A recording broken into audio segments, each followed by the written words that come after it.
हरे कृष्णा।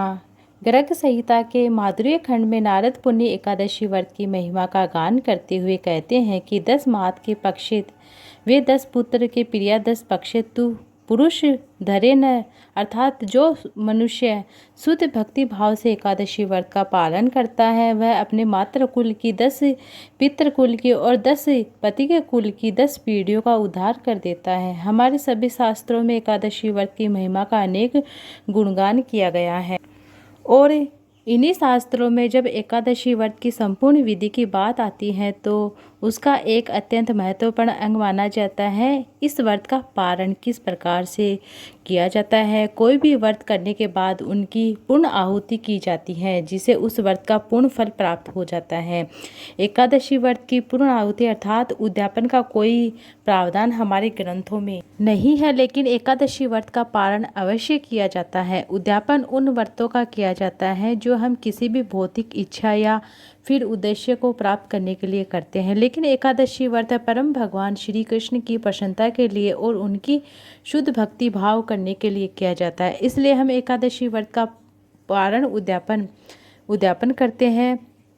पारण विषय में कहा जाता है कि यदि कोई निर्धारित समय के अंतर द्वादशी तिथि पर व्रत का पारण एकादशी व्रत का पारण कर लिया जाता है तो वही व्रत पूर्ण होता है। अगर द्वादशी तिथि पर एकादशी व्रत का पारण नहीं करता है तो उसे अधूरा फल माना जाता है, वह व्रत अधूरा माना जाता है। लेकिन उसी के साथ साथ उसे अगले दिन संपूर्ण उपवास का पालन करना पड़ेगा, फिर तीसरे दिन वह व्रत का पारण कर सकता है। प्रत्येक एकादशी के अगले दिन व्रत का पारण एक निश्चित समय पर होता है। इसी समय के दौरान एकादशी व्रत का पालन करना चाहिए, अर्थात व्रत को खोलना चाहिए। इस बार देवशयनी एकादशी व्रत का पालन करने का समय कुल यानी द्वादशी तिथि प्रातः है 18 जुलाई को 5:36 से लेकर 10:01 के बीच में है। इस बार देवशयनी एकादशी अत्यंत विशेष है क्योंकि यही है कि भगवान श्री हरि विष्णु अपनी दिव्य लीला करते हुए 4 मास के लिए योग निद्रा में चले जाते हैं। हमारी वैदिक संस्कृति में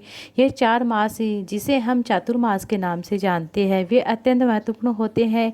यही वह समय है जब सभी देवी देवता भगवान श्री हरि विष्णु की शरण में चले जाते हैं। इसलिए हमें किसी भी मांगलिक कार्य यज्ञ इत्यादि में आमंत्रित नहीं कर सकते। यह वर्षा ऋतु का समय होता है।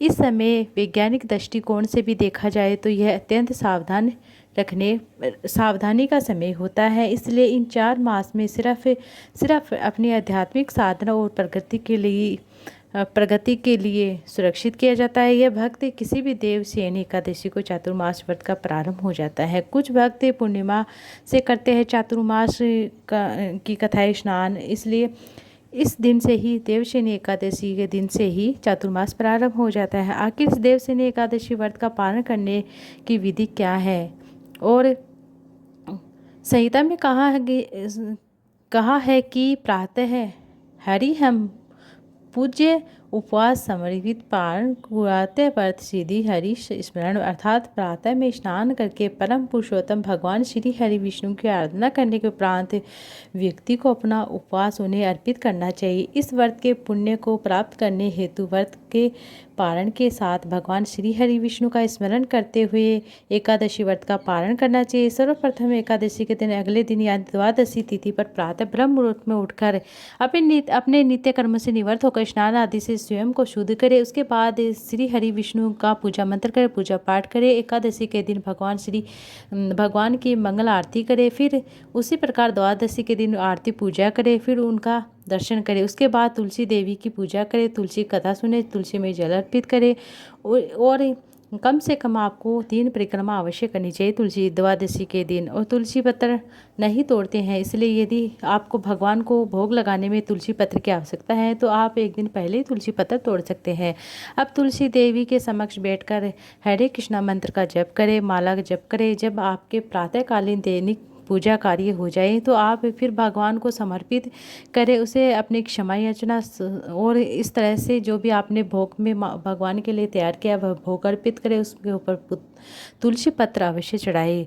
फिर ऊपर क्या करना, आपको भगवान की आरती करे, भगवान से क्षमा याचना अवश्य मांगे। इस तरह से आपको पूजा कर लेनी है। पारण करते समय पहले ये सारे कार्य समाप्त कर ले। तत्पश्चात यदि संभव हो तो अपने घर में किसी भी वैष्णव या ब्राह्मण को आमंत्रित करें, सम्मान पूर्वक आसन पर बिछाए उन्हें भगवान का जो भोग तैयार किया है, प्रसाद तैयार किया है, पूजा करने के बाद उन्हें भी भोजन कराए और फिर अपनी क्षमता के अनुसार कुछ दान दक्षिणा दीजिए और इस प्रकार से अपने व्रत का पालन करें। अगर संभव नहीं है तो आप किसी भी मंदिर में दान दक्षिणा दे सकते हैं और आपके पास 3 विकल्प हैं। पहला, भगवान को भोग अर्पित करें। फिर आपको नज़दीक में कोई मंदिर है तो वो पुजारी है तो किसी भी ज़रूरतमंद को आए हुए को दान दक्षिणा दे।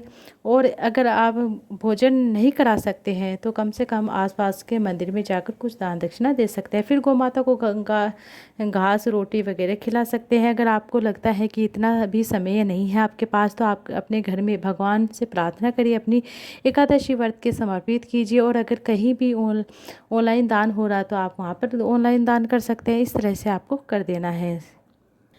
और एकादशी के व्रत के दूसरे दिन प्रदोष का व्रत पड़ रहा है तो आप प्रदोष का व्रत भी कर रहे हैं तो प्रदोष का व्रत करना चाहते हैं तो आप जाने किस तरह से करेंगे। आपको क्या करना है, अब तुलसी दल से अपने प्रदोष का व्रत का पारण कर सकते हैं। केवल आपको तुलसी दल से या फलों के जूस से आप प्रदोष का व्रत मतलब एकादशी व्रत का पालन कर सकते हैं। फिर उसके बाद अपना दूसरा व्रत विधिवत धारण कर सकते हैं, पूजा कर सकते हैं। इस तरह से आपको यह व्रत कर लेना है।